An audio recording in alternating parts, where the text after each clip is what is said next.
vizuri, watu hatujui kuomba vizuri, tunakaa pale yani hatujui, yani tumeanza zero. Leo hiyo tuna apostle yuko kule Chamazi, yeye ni baba wa watu. Amen. Lakini pia tuna mtumishi wa Mungu Prophet Enoki. Wote ni Enoki. Tulibarikiwaga kuwa na majina yanayofanana.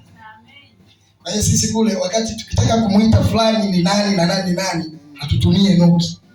Tunaita Enoki Bonge, Enoki mwembamba. Ili tutofautishe. Umeona Bwana Yesu asifiwe sana.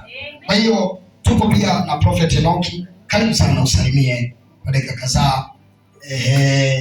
Kabla sijapandisha maiki kwa kitu gani. Haleluya. Amen.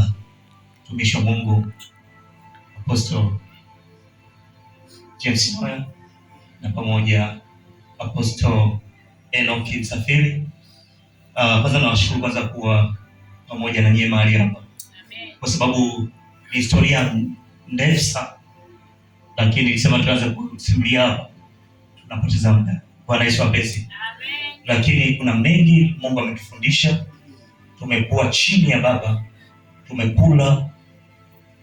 Kuna wakati kama anavyosema mtumishi wa Mungu, una date hivyo, unalala chini.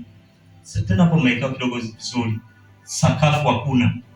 Bwana Yesu apesi. Amen. Kwa hiyo namshukuru Mungu mpaka sasa hivi fika hapa. Mungu awabariki.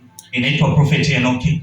Inatumika katika kanisa la New Life Gospel Community Church pale Malera. Ninatumika katika nafasi ya unabii. Bwana Yesu asifiwe. Barikiwe sana. Jamani, nisamehe. Bwana Yesu asifiwe. Nimetembea na ubavu wangu.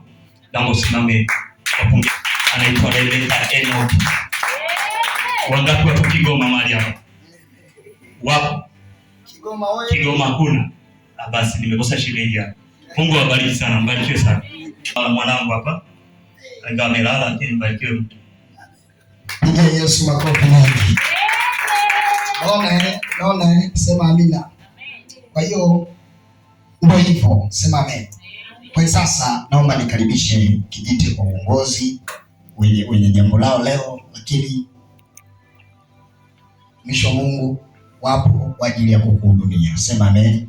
Amen. Kwa hiyo kama ratiba nayo kuna matangazo kwanza kulete